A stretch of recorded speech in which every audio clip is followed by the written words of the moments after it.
bachadon tushganini bilish uchun avvalo siz oynada qin sohangizni ko'rishingiz kerak bo'ladi. Ya'ni qiningiz ichidan nimalar ko'rinib turadi, uni ko'rishimiz kerak. Ikkinchi masala, barmog'ingizni qiningiz ichiga kirgizib ko'rasiz.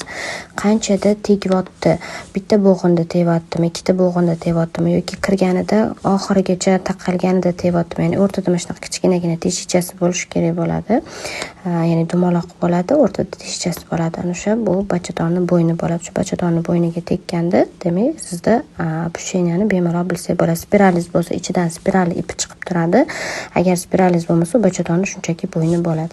Keyin kirgizganingizdan keyin o'lchaysiz. Agar muncha bo'g'inda teggan bo'lsa, shunga qarab barmog'ingizni santimetrda o'lchaysiz. Necha santimetrda tegdi.